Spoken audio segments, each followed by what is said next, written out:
Hello, Mones, and thank you for joining Course Spirit today to talk about Avicenna's medicine and your book.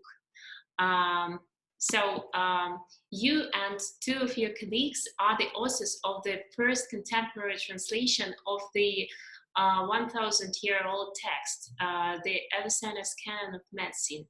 Why did you decide to choose this text for translation and commenting? Encounter with Avicenna came when I was writing a chapter for Dr. Mark Mikosi's Fundamentals of Complementary and Alternative Medicine, which is the best known book in the field, you know. And I realized that Avicenna has a very, very good concepts. I call them timeless concepts of biology and medicine. And these concepts, you don't realize them unless you are actually a scientist. So for me, it was like I could not believe that somebody 1,000 years ago could reach the same conclusions that we are reaching them now in the 21st century. So that was for me like a light bulb, that this is really a book worth exploring to see what else is there that is good for us in the 21st century. And so this started the whole process, writing the book. I mean, translating the book and then writing the comments on the book to explain it, because some of the concepts are really complex concepts and they needed explanation. This is why the book is peppered with comments and explanations, so that the lay person can understand the significance of these concepts. Okay, great. And what are these concepts which you think should be explained to the modern society, and which you think are most important? Yeah. For example, the disease concept. Mm-hmm. The disease concept is energy-centric concept, and that what makes it very powerful. In a way, the Avicenna is attributing the disease to a dysfunction in the energy system of the cell, and thus the tissue. So the disease in the traditional medical systems, not just the Unani, but also the Ayurvedic and the Chinese, it's energy based, and that is when the production of energy is malfunctioning in the cell, then what you get is a diseased cell and thus a diseased tissue. And this is the powerful aspect of the system, that it gives you a concept of disease that is lacking in the Western medical system. In the Western medical system, this disease concept does not exist. So this is why there is always the treatment of the symptoms, while in the traditional systems you have the treatment of the cause, which is the energy issue. Okay, understood. Yes. Yeah. So this is the bedrock of the system. This is where the physician starts to see if the energy is malfunctioning within the body or the organ, or the tissue. So this is a very significant thing. And the other thing in traditional medicine concepts is the concept of prevention. It's a preventive system. It's based on preventing the disease before it starts. So you have all the treatment is gearing toward preventing the disease, and thus you deal with the issue before it becomes irreversible, because some diseases become irreversible. If you have a chronic condition, it's going to get to a point where you cannot do anything to it. And this is what is what is, good about the system. It is preventive. The other thing, it's integrative. It treats a disease without harming the rest of the body. So if I give you a medication from Avicenna's book, okay, the medication is not gonna harm your liver, okay. And in some cases where there are side effects, you find that the side effects are treated with something right away. So before any more complications happen. So it's not like in Western medicine where here's the drug and then the drug has complications and then we don't know what to do about it. Here is a drug in Unani medicine that will treat something, and then if side effects. So in the same description of the drug, you find the side effects and what to do about it. So that's all of these things make the Unani system more precise. It goes to the root of the problem. And as I said, and I'll explain it some more later, but the root of the pathology is the energy of the cell, and that is by itself is significant in the Unani medicine. If we take home from all that we read in the book, just that concept, that by itself is sufficient. It's a very powerful statement. I mean that the cause is the energy. So you're a senior scientist at the National Eye Institute of the National Institutes of Health in Maryland. Yes. You spend a lot of time for scientific research. And what is energy in cell, and what causes problems in energy in some organ, and what?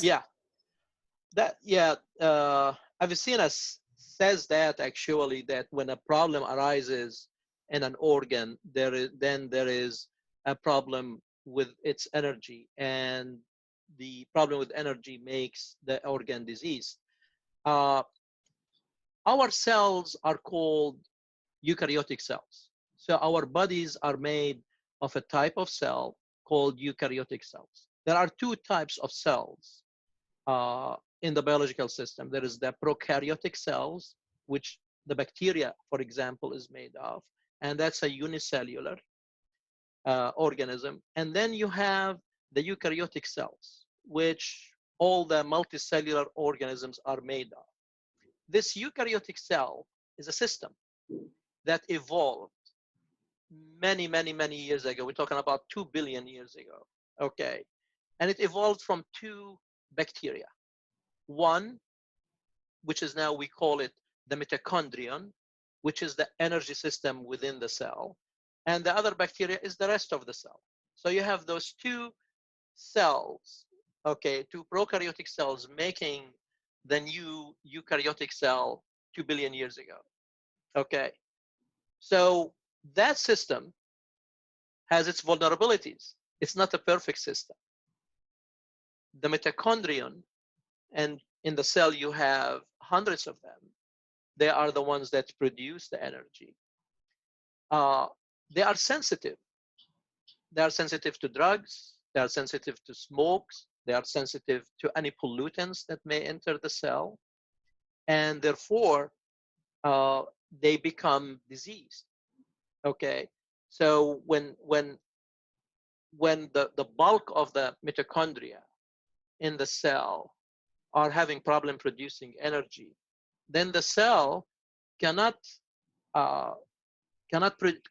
function, do its basic functions. So 50% of the cell energy goes into the maintaining itself, then the functions that it has to do to maintain itself, maintaining the membranes, maintaining the DNA, copying the DNA, making RNA. These are the basic functions. 50% of the energy of the cell goes toward that. The other 50% goes toward the process of functions, the differentiation, like in a kidney cell or a liver cell. It has to do detoxification. These are the differentiation processes that are used by the 50%, the second 50%, or half of the cell energy. So now, when the mitochondria are dysfunctional, you don't have the 50% for the function that is needed, like in the liver, okay? And then if it dips below 50%, the cell cannot even maintain itself, so it dies. So this is what we mean by it's the energy of the cell. It's the energy that is produced by the cell powerhouse, which is the mitochondria. The mitochondria is a population, of hundreds of mitochondria.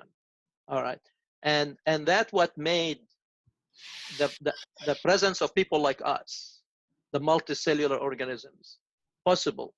That we have cell that produces its energy in a good amount that is enough to do other functions, not just surviving. The bacteria just survives, but our cells, they survive and do something more, and that is the differentiation that the cells have. So that's what we mean by the energy-centric concept of disease, that this dip in energy that is supposed to give the cell the energy to function, it vanishes. And this is the basis of pathology. So pathology basically is at the cellular level, is when the cells cannot do their function. So that's the energy centric concept in a nutshell, in a simplest way that I can explain it. Okay, great. I've got that. I've got several things. That first of all, we are bacteria. Well, yeah, that's true. That's true. We evolved. Our cells evolved from primitive bacteria, and now our cells are a system, and this system has its problems. It's not perfect, and this is why there is a pathology. This is why the system gets sick, because of that. That's why we get cancer. Bacteria does not get cancer. We do get cancer, and that's because our mitochondria and our DNA will accumulate mistakes, will accumulate errors, and these errors eventually destroy the system. And you said that our body, our system is not perfect, and if we take alcohol or drugs or Yes. cigarettes, so our system can make a mistake, a cell can make a mistake, but still there are people who do not smoke and they have lung cancer. How can you explain this? In our modern life, there are many pollutants, and many of those pollutants cause errors in our DNA. For example, the pollutants from a car, the hydrocarbons that the car produces. Those hydrocarbons, they have the ability to penetrate our tissue and go into the nucleus where the DNA, our genetic material is, which has the blueprint for every function of the cell and the tissue. And when those hydrocarbons from the car exhaust get into your cells, to the nucleus, they will oxidize the DNA and make breaks in it and make it, abnormal. And this is what a mutagen does. So does the alcohol and some medications and some preservatives, some fertilizers, some herbicides, some insecticides. These are powerful organic in the sense of organic chemistry, okay? These are chemicals that have the capability of oxidizing and making damage to our genetic material. And this is why we get cancer. Sometimes you don't feel like you are in a polluted environment. Like if you live in a city, for sure you are breathing more of the hydrocarbons. If somebody is smoking next to you, you are breathing those hydrocarbons. If you eat food that is contaminated with some insecticide or herbicide. All of these things are in small amounts, but the long-term assault on the body, the accumulation of damage, that's what causes cancer. So so you have this physical chemicals that enter the body in addition to stress. People, when they are stressed, they have also their system is vulnerable. When people don't breathe well, like breathing is important for us. And when people are stressed, they stop taking deep breath. And so all of these factors, I mean, cancer does not arise out of nothing. There's something you are doing wrong, or something that you are getting into your system that is causing all these changes. Because cancer is a genetic defect, is arising because there is a mutation, or mutations. Actually, it's not just one mutation. Cancer is caused by many mutations in the genetic material of the organ where it arises. So we cannot blame just one event that causes cancer. It's usually hundreds of mutations that cause the cell to become cancerous cell. Okay, you say that pollution and stress cause cancer. Mm-hmm. And pollution and stress cause this energy imbalance, which causes mutation, and Yes, mutation causes cancer. cancer, absolutely. And do you think 1,000 years ago, people have no stress? I No, no, yeah, no. People uh, throughout history, they had stress. Probably humans and our ancestors even had stress. They had to worry about large animals, devouring them. They had to worry about the weather, lack of food, etc. Cancer has been there. It's not like cancer is something novel. Cancer, we have reports of cancers from ancient Egypt, uh, 3,000-year-old reports, case reports. And so we know that cancer has been there because, as I said, our eukaryotic cell is imperfect. So the vulnerability for cancer has has been there from the beginning of evolution of the eukaryotic cell.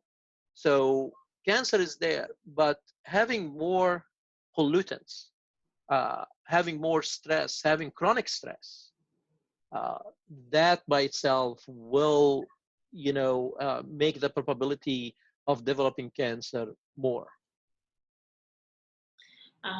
okay. And going back to mitochondria and this energy imbalance, uh, what do you think? How can we restore this balance in mitochondria? Or how can we um, um, provide a better environment for Yeah, making these mitochondria live perhaps eternally? I don't know. yeah. No, I actually, unfortunately, the system cannot persist eternally. That's because uh, of the errors it accumulates. But they Okay. can share. I mean, mitochondria can have a baby mitochondria and then baby Yes. mitochondria. Yes. Mitochondria.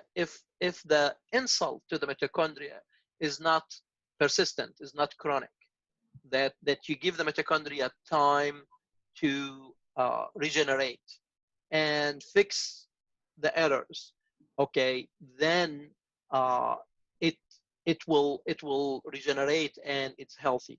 But remember, the system has two genetic materials, has two components.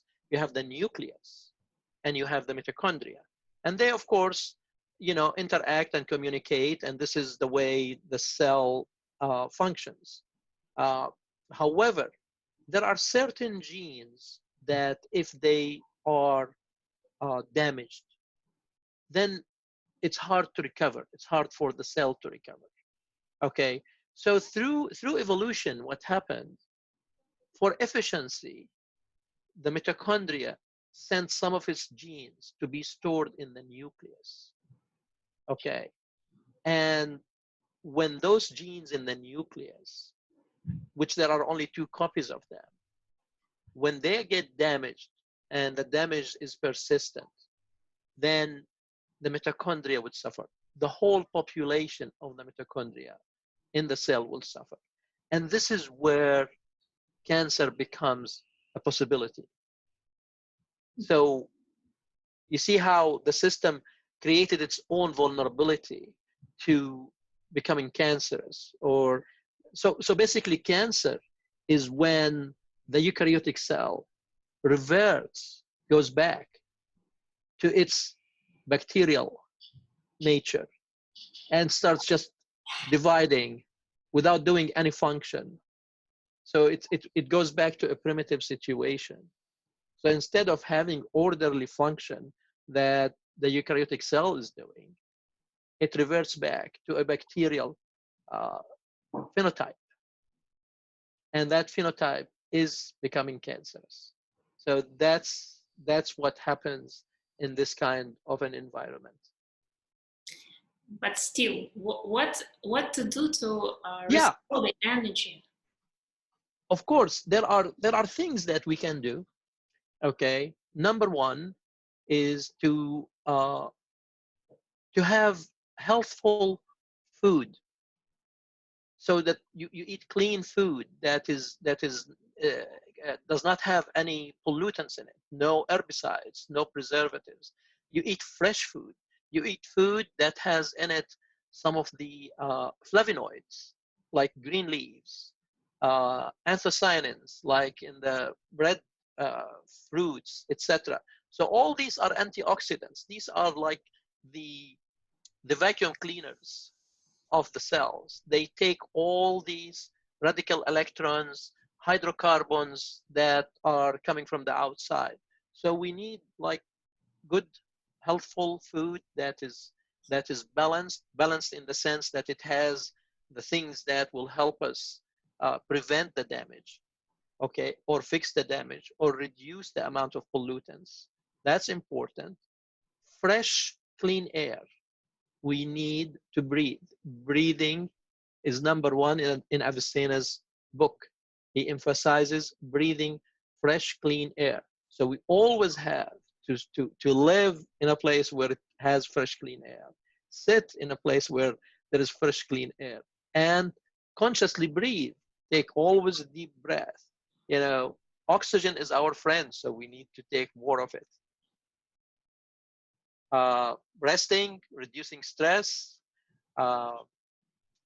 you know, maintaining, you know, a healthy digestive system, like you eat the fruits that has on it the microflora, you know, like here in the US, all the fruits in the supermarket has been dipped in a detergent and washed. So all the beneficial microflora that exist on the surface of the fruit is gone. So we have to take small pills that has microflora to make our digestive system healthy. So healthy digestive system is the other thing. So we have to take fruits and veggies that still have on the surface of their skin the natural microflora. Do you understand what I'm saying about microflora? It's now what they call it in the scientific circles, the biome. So everybody now is talking about a healthy biome. The healthy biome is very simply taking a cucumber that has that dusty film on it, and that dusty film, you know, you don't have to rub it off. All you have to do is just, you know, rub it slightly and just eat it without having to worry about what is on the surface. What's on the surface, if it's organic, of course, that has not been sprayed with herbicides or insecticides. The dust is the microflora, and that's what we need. Yogurt, for example, has very beneficial bacteria. Eating yogurt regularly that has active culture, it has to be active culture, is a very, very good practice to do. So there are many things you can do to stay healthy. It's not impossible to stay healthy, but it's challenging because you always have to look for the things I mentioned but if you get used to doing that, it will be less challenging. Uh, yes, for sure. These can help people Uh-huh. stay healthy, and still, if there is a problem with energy in one's organ, how Uh-huh. how one can restore this I balance see. or to put it to a normal state. I see. So that's a treatment. Okay, let's say what would Avicenna do for something like that? There are medications. Okay, so uh, there are two things that happen in a disease state.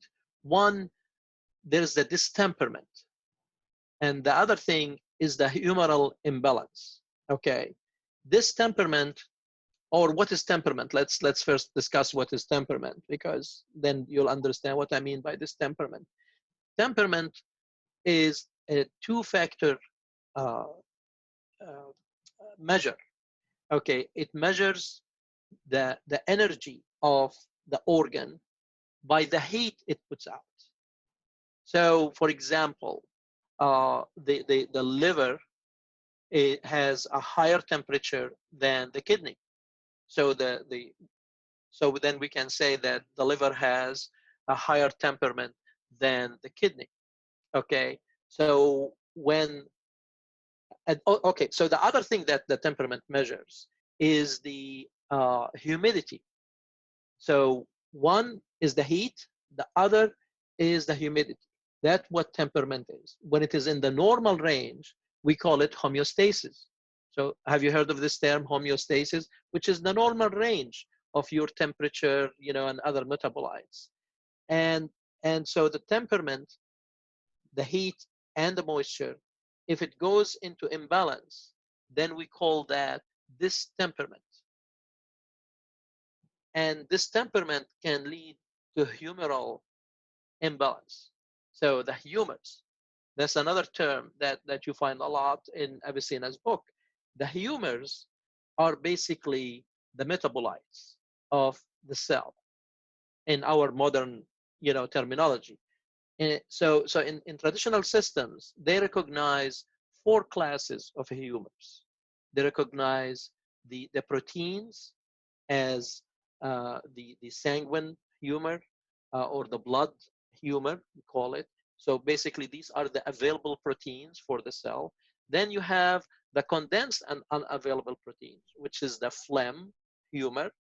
Then you have the fats, which is the yellow bile humor.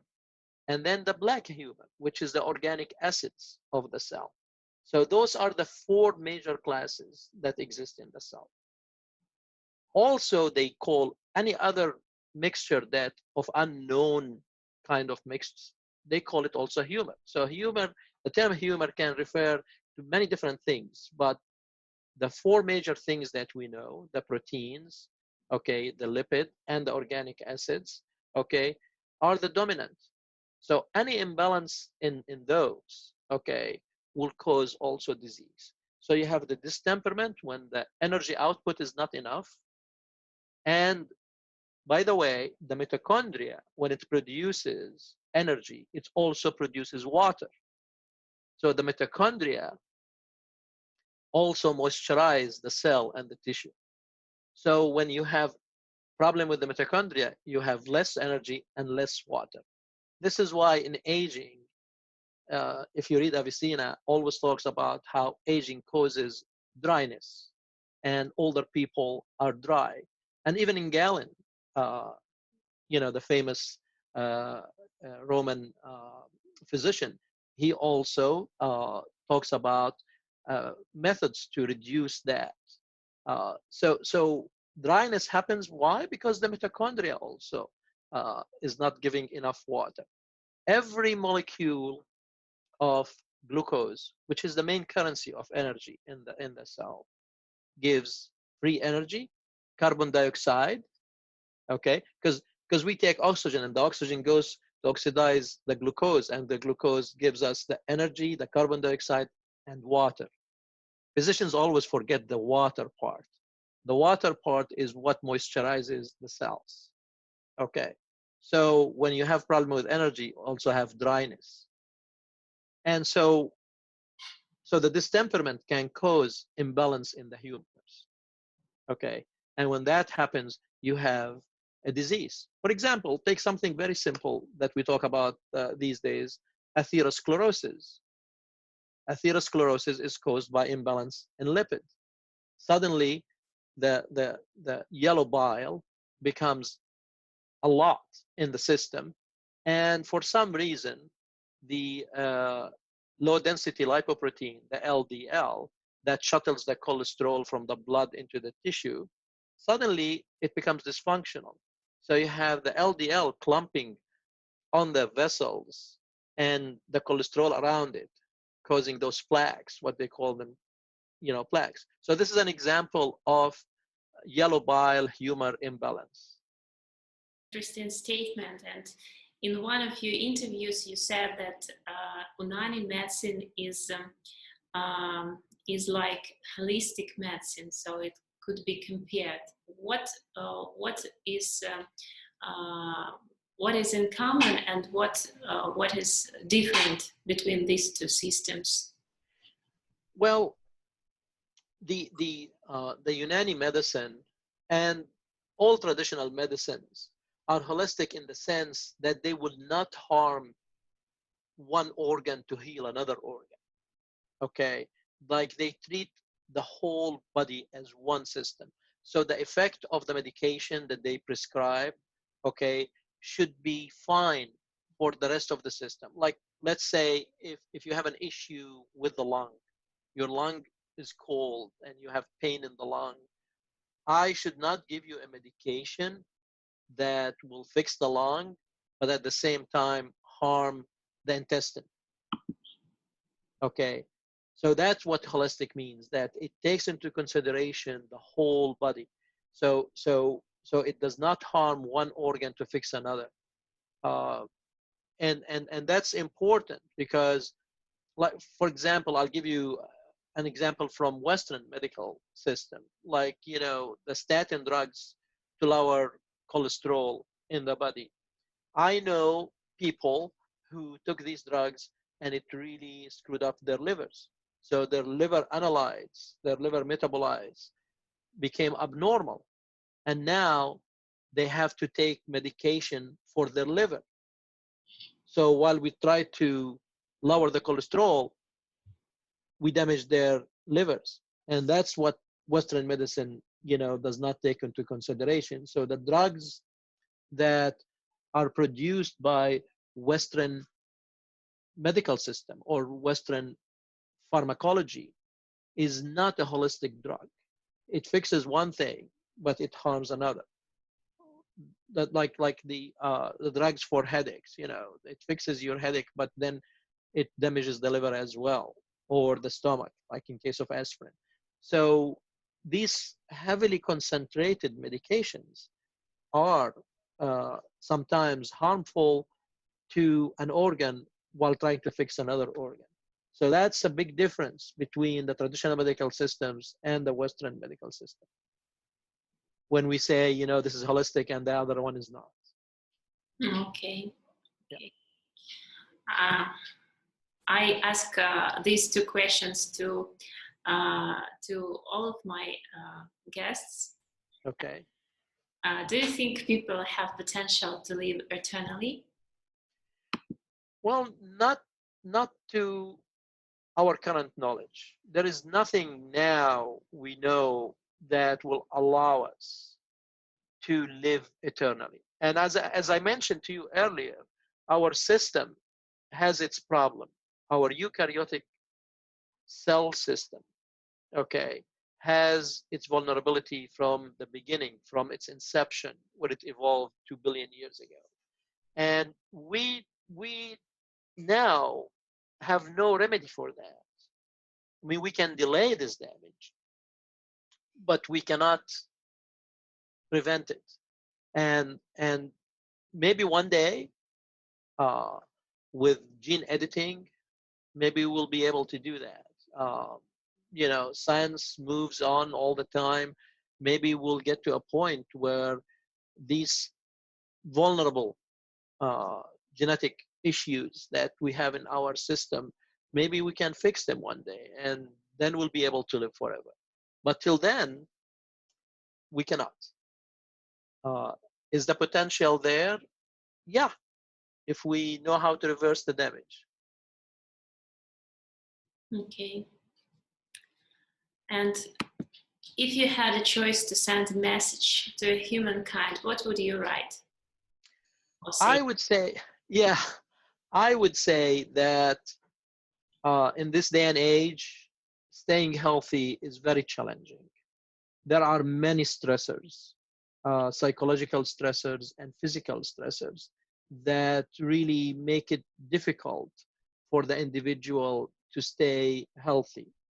So I would say uh, number one, we need always to be psychologically healthy. I always tell my friends and tell myself, always have happy thoughts. Happy thoughts keep you happy. And we need that. We need always to be in a good mood and have a nice day by really thinking good thoughts and happy thoughts. The other thing, we need to stay physically healthy by doing the 6 things that Avicenna tells us, which breathing fresh, clean air, eating healthful food, resting and sleeping, uh, do exercise. I always do moderate exercise.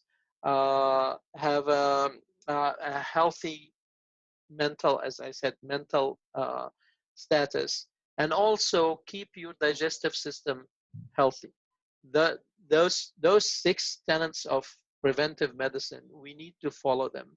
So the name of the game is survival, healthy survival. And we need to do that by keeping psychologically healthy and physically healthy. That's what I would tell people. Thank you so much. Oh, you're welcome. I thank you so much for your time, for such an interesting conversation. It was very valuable for people, for me personally. Thank you. Yeah, it's as I said, this is the traditional medical systems are sound systems, but we need to do the correct understanding and interpretation. And you cannot do that without science. Science is what makes us understand the traditional systems. And this is what my book, Avicenna's Medicine, is about. It's the correct, hopefully I did a good job. It's the correct interpretation of the traditional medical systems.